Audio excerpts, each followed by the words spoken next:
Hey, I Teach Your Thoughts here, coming at you with another video. Well, I was surveying my strawberry patch that I have here. It's a bunch of everbearings, and there are large sections that are just unhealthy and died, which is probably a good indication that we've got something going on. And this one kind of escaped. We'll find him here in a little bit. But right in here, you can see kind of this reddish pulpy material here. That is frass. So that is leavings from a root weevil. So probably strawberry root weevil. So we'll see if we can find him here. He was there a moment ago, and then I exposed him to the sun, and of course he took off. But we know that we've got an infestation when we see things dying. Well, there's some ants in there too. But we're going to go ahead and just break this apart. I've got a container to collect a bunch of them so we can take a look at them under the microscope, but also I have my carnivorous plants. So having something slow moving that's big, plump, and juicy ready to feed a carnivorous plant, we'll use those. And these are, root weevils are a pest. We don't want them, so good way to get rid of them. But looking in here, seeing issues with the strawberry like this, most likely this one has a root weevil. Most likely why it died. Yeah, there's a little bit of frass there, a little bit of leavings. So we're going to go ahead and pull up this entire bed and get rid of everything here. We're not going to plant strawberries in this location again. We'll give it multiple years before we go through, but this is kind of indicative of what we're looking for. Is looking to see if we have a white, they're a white grub. Seeing if we can find them. I can just tell from the soil, there's been a lot of insects churning in this. Let's see if we can find one over here. Oh, there we go. There is a root weevil. So that is the grub of our weevil. It's got a little tan head. See if we can get real close. And that's what's killing our strawberries. That's why we're not getting a good, crop. And they're all through here. You know, I could spray to get rid of them, but I'd prefer not to do a lot of spraying in my yard. If I can help it, I'm trying to foster, or I'm trying to raise up a good bunch of pollinators, because this area is quite arid, and we don't have a lot of active pollinators. So the ones that we do, I want to keep nice, good, and healthy. So this is kind of one of those ways I'm going to do that, is I'm going to do physical removal of a plant that's got a pest rather than come in and try to spray and save it. So, and we got escargot snails, lots of those. Those are invasive too. You know, your area was hoity-toity a long time ago when you've got those. There's another root weevil. So we're going to collect them. We're going to use them as carnivorous plant food. Yeah. If you can kind of rake through your soil and find them this quickly. There's one that was going to pupate.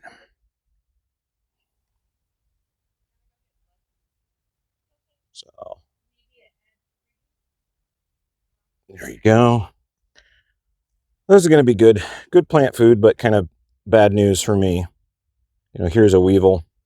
There's a weevil right here. Kind of see how it's got legs on him now. And they're kind of white, but there's actually legs there. Yeah, we'll look him under a microscope. But yeah, lots of root weevils here. Lots of them. This patch was definitely done long before this year. I'm just kind of digging through and grabbing all of them. Oh my, that's quite the infestation. Yeah, and this is just a small section of the patch. Yeah. kind of concerned that this would happen eventually. It really kind of happens to a lot of strawberry patches. Your patch goes strong for many, many years, and then all of a sudden you just have a collapse. And that's where the population of the weevils and other pests get to the point where the patch just can't sustain it. Long ago, I had a planting strip. It was about 4 foot wide, and it was 65 feet long next to the road. So it was in between the sidewalk and the road.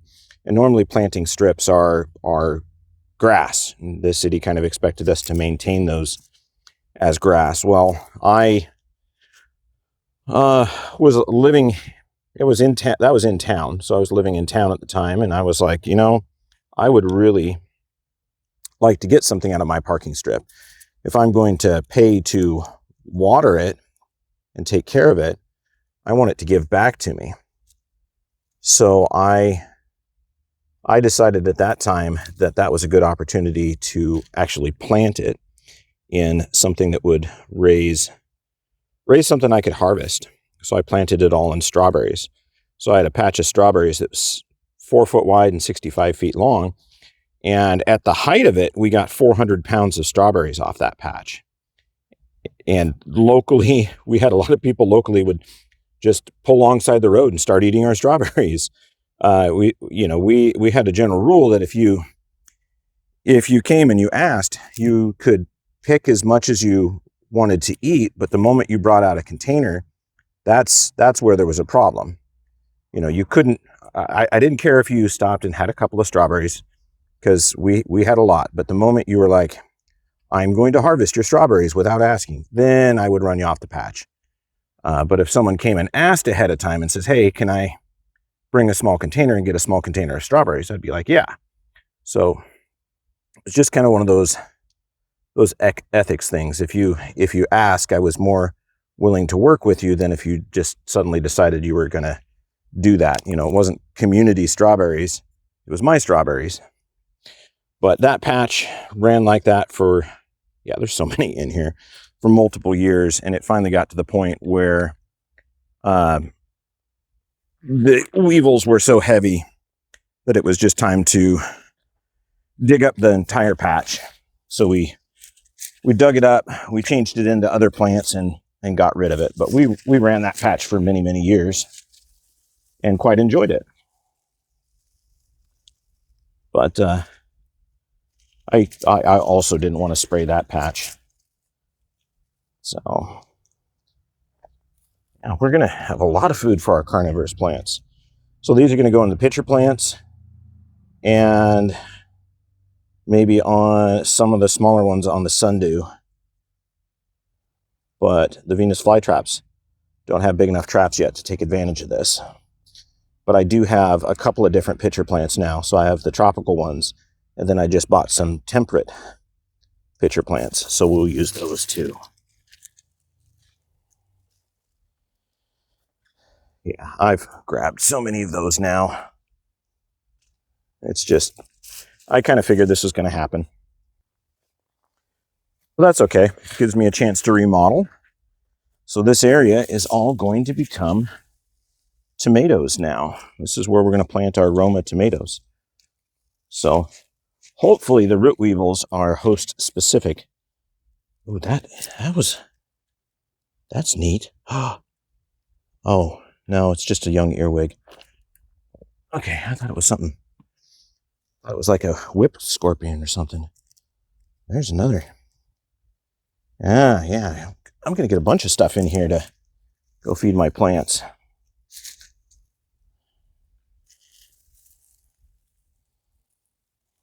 See, they're just not healthy. A lot of those roots are sick or have been chewed on.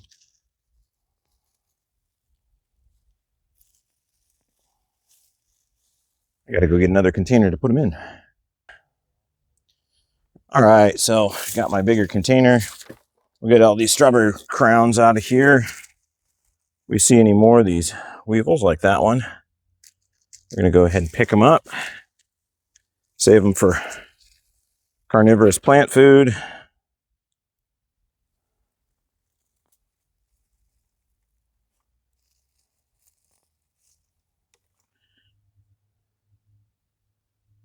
just think that they'll be easier for the plants to digest because there's not going to be that hard carapace on there. You know, it's just going to be, instead of the crunchy outside and chewy center, it's all just going to be chewy center. So, yeah. Oh yeah, root weevils all through here. There's another one that's gonna pupate. See him right there.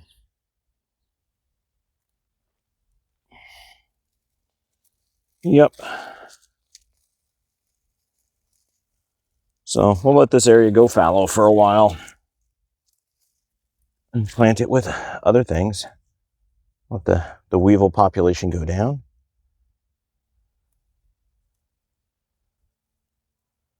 And we'll just buy our strawberries this year. We have a farm that we like to buy from. We used to buy from them all the time, but now we moved the opposite direction away from them. Yeah, there are just so many of them in here.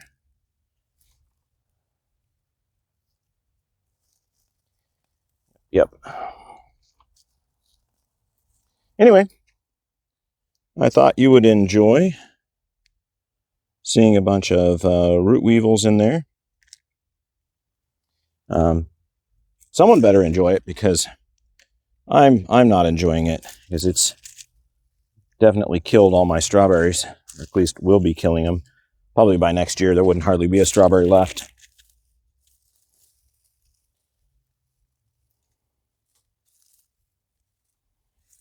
So I just about concluded this bed, which also means after I get this all taken care of, I can come in and make the greenhouse cover to go over this so that the strawberries stay warm, because we're still having cool nights. But that'll give me an opportunity to have a long cover, put a lot of tomatoes here, because I have big plans. Anyway, as always, I hope you learned something. I hope you enjoyed. And, you know, if you're really enjoying my content, I do have extended videos and extended cuts that end up over on Patreon. So that is $5 a month for Patreon for my Lime Thumb crew. And that is going to encompass all of the extra work that I don't show on YouTube. That's where all my petunia breeding work is going to be. And any of my propagation work, that's all moved over to Patreon. I have just a couple of members over there so far. Would love to have a big crew. As that channel grows, it will get more and more content, and we'll start doing dedicated live streams over there probably later this summer. But yeah, I'm got a decent library built up there right now of stuff that you haven't seen, or stuff you haven't seen the full edits of, or the full videos of. You'll see like cuts of them. But lots of behind the scenes commentary, and you kind of get to see the workings of how the YouTube channel comes together, and a lot of the other work that I do. But anyway, if you feel led, it's patreon.com/agteacherthoughts. So just the same as the channel name here. But anyway, thanks for joining me. Ag Teacher Thoughts.